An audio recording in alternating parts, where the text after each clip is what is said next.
Hello everybody and welcome back. Good to talk to all of you again today. And today we are looking at the carrier perspective in the new Submarine gameplay. Now of course, do keep in mind that everything in this video is a work in progress, which means that everything here will change, most likely, by the time this makes it onto the live servers. But it does show a relatively interesting idea as to what carriers can and potentially will do in the future when submarines are out. Now, the first thing to point out is the fact that I am playing the Royal Navy carriers with their essential carpet bombers. These things are really effective right now against submarines. It also potentially suggests this could be a route for wargaming to go with CVs in the future. Second, the USN carriers right now with their HE dive bombers are also really effective. The IJN ones are a little bit more of a question mark. So first things first, here we go. Spot a submarine and I carpet bomb the area, and of course I've done some pretty significant damage to that submarine. So submarines really have to, at least in the present version of the game, be afraid of carriers. However, of course, being carriers, there are certain limitations, and one of them is that when submarines are underwater, you don't have the ability to spot them. You can only attack them while they're either on the surface or at periscope depth. Carriers are a pretty significant threat, which is, I guess, historical. I mean, historically, carriers were a major anti-submarine warfare combatant. So this role, I think, could be a good one, right? Ideally, you would need a bit more support, maybe from a destroyer, maybe from your own submarines, whatnot, in terms of dealing with enemy subs. However, the presence of a carrier, especially one that is hunting submarines, does have an ability to keep the subs underwater. Submarines can go from surface to underwater relatively quickly, so if they spot the carrier aircraft coming for them, they can dive and basically go invisible, rendering the carrier unable to attack them. However, the carrier at the same time can also pressure them by sticking around, like kind of what I'm doing right now, just sort of sticking around and keeping that submarine underwater. But of course, you'll notice that I really have no, shall we say, information until I see torpedoes like those coming out. Then I can do something about it, potentially, maybe going near the area, waiting for the submarine to go back to periscope depth, and attacking them again. Now, it is entirely reasonable to say that, hey, maybe the damage is a little bit too much because you saw my first pass against that other submarine, and I did a lot of damage to him, and of course submarines don't really have a heal right now. So you could make that argument that yes, the damage might have to be addressed or whatnot. But still, I like the concept, shall we say, of aircraft carriers having an ASW role. And there's sort of a number of things that I have to say. One, if the carrier has to do an ASW role, and submarines are notoriously elusive if they're aware of the carrier, then a carrier has to actually put some real effort into, waiting for the submarine and getting the opportunities to attack. While at the same time, this takes pressure off of the other ships. Now, for those of you who remember, carriers and surface ship interactions is still just not all that great. It's gotten a little bit better, but boy, it's still sometimes not very fun if you're on the surface. So if the aircraft carrier is now distracted having to deal with a sub, it takes some of that pressure potentially off of surface ships, and I don't mind that at all. Furthermore, the aircraft carrier in ASW role is not fully capable of doing it by itself, most notably because submarines are stealthy buggers, and they're not exactly the easiest things to spot. So if you think about the submarine's air detect distances, when it's surfaced, I believe it's like 2.5. When it's in periscope depth, it's like 1.3. So an aircraft carrier, unless you've just like pre-aimed and you just happen to have the submarine pop up and you drop, in a lot of other cases, a submarine who is paying attention is going to be able to dive, get underwater, etc., before you're able to really do much. But of course, by you doing that, you do pressure them to be underwater, and you do pressure them to a situation where they have to expend their oxygen. Eventually, maybe you force them up, and then that is where you go in for the killing blow. But it takes time, and that is, I think, a good thing for carriers to do, considering that, as of the moment, their entire sort of gameplay is just damage. They have very little other things they have to think about. With submarines, they do, and I do like that. Now, do keep in mind that they are absolutely lethal. You'll see me go after the submarines later, and boy, do I punish them hard. So Another thing, of course, is why I like the idea of aircraft carriers also having some ASW roles, because I've tried the destroyer ASW play. And the destroyer ASW play, let's just put it lightly, is a little bit overburdening on this one class of ship. Ideally, maybe in the future they'll have other classes of ships aside from just carriers, although right now I do like this kind of thing.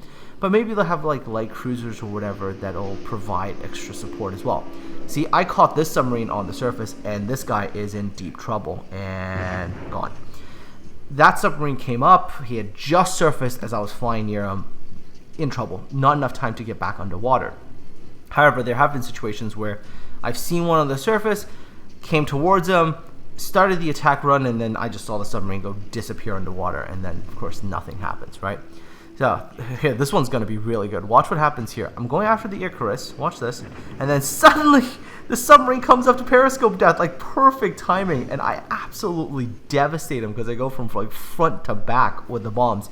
Absolutely devastating that submarine. The destroyer actually gets away pretty much scot-free on that one.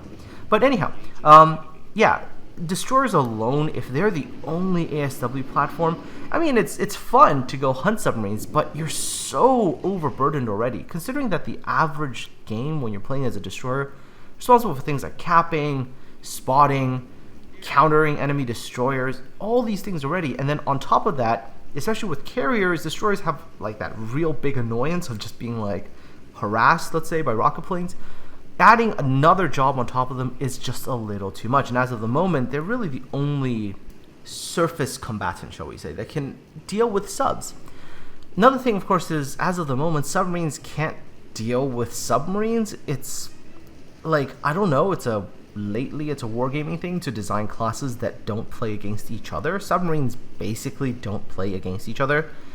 It's basically destroyers and carriers versus subs, and subs basically just go and sink stuff with torpedoes. Like, they don't play against each other, just like kind of the way the carriers don't really play against carriers. Not necessarily the best approach. I think that submarines really should, kind of counter other submarines first and foremost, not just wave at each other as you kind of pass by each other. And there's got to be some kind of interaction there. So that, again, more of that load is shifted away from destroyers. Now, destroyers do have a role, but, it's not like they're the only ones, right? I guess what I'm optimistically hoping for is a slightly more even division of roles. I like the current fact that carriers can do this job that is, a damage-oriented, non-spotting kind of role, while the destroyers are more capable of sort of everything, including attacking underwater.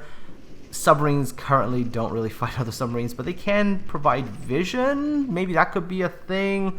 Although I really want to see sort of more subs engaging other subs, and then sort of other people have sort of support-ish roles. And that's also why potentially CVs in that situation might want to have their damage toned down if the subs are actually fighting other subs first. Okay, so not a huge fan of the current wargaming, class versus every other class except its own kind of approach. Just not a fan of that. Anyways, what else was I going to say? Boy, my memory's starting to go. Can't really remember every single thing that I wanted to cover today. But that's okay, because what I'll do tomorrow is most likely have another video covering the perspective of gameplay from the submarines, from the destroyers, from light cruisers, from battleships, etc., etc., etc., and sort of talk about how they're impacted in their own unique ways. Current battleship play with submarines, not super fond of it, mostly just because, not super fan of that, let's just be honest. Oh, this sequence I like. Okay, now, submarine at periscope depth, I do drop my load of carpet bombs, so yes, I am going to do my crazy good damage. But the next part is what I actually really want to see. So this is what I would want ASW, destroyers plus CVs look like. So I'm going in for the attack, and what I'm doing is I'm forcing that sub underwater. So there we go. Submarine is like, nope, going underwater. So there we go. I forced that sub into a dive, and Hatsuharu comes right on over, and you can see the depth charges going down. That's kind of the coordination I would like to see. So CVs should pose as a threat enough to force the submarines under, and then if you have a destroyer that's playing around with you, then, you know, a way to deal with the subs. Again, subs should not be completely vulnerable to everything. You know, again, this is why I'm not saying, hey, battleships should have an absolute way to detect and engage them. That's just completely silly. But at the same time, you know, it should not make it so that the submarines are just like brokenly overpowered, which they actually kind of can be, depending on what kind of situation they're in. So now, of course, with all these submarines eliminated, right, so now I'm like, all right, better go bomb some other stuff, but there's not much left. There's an Icarus, a Leander that's dying, and then there is an enemy CV. So if I can, I'll eventually, I guess I'll send some torpedoes that carrier's way. I don't know. We'll see what happens. But yeah, the game's pretty much over already. They don't really have a lot of ships left, and I think we've got this one in the bag. So all in all, yeah, I like this concept of an ASW carrier, and you will notice that for a while I actually spent quite a bit of time looking, searching, hunting, staying around, waiting for the opportunity to unload my payload on the submarine. So there is some commitment as an ASW carrier. Okay, again, this Icarus totally did not do what I thought he would. Alright, that's going to force him on broadside. Now his engine's out. Alright, so I should be able to come back in here and drop him broadside. Okay, here we go. And never mind. Never mind. Yeah, my torpedo bomber drops in this game was just absolutely abysmal. Good lord. Not really a, you know, UK CV player, not really used to the way the thing goes, and so potatoing a lot. Now the whole reason why I even played the UK CVs is because, again, the carpet bombing was, you know, super effective from what I've been hearing against submarines. I really wanted to test that out as a concept for like an ASW kind of thing and see how that would work. Ranger is going to get nailed here, and that's the end of that. Okay, now of course I will cover the other ships' perspectives tomorrow and everything. The testing times are atrocious for NA. I don't understand why the testing times are so bad. So I'm only able to get in a little bit of games every day before the server shuts down. But by sinking those subs or damaging the subs heavily, I was easily top of the team, no question about it. You know, able to do some really serious damage to those 3 submarines. Everything else just kind of like meh, whatever. Little tickle here and there. Anyways, presently, I like the concept. Let me know what your thoughts are in the comment section below. Yeah, do keep in mind everything work in progress, right? So yeah, leave me your thoughts. Aside from all that, take care. Have yourselves a good one. I'll talk to all of you again soon with more gameplay from the technical test server.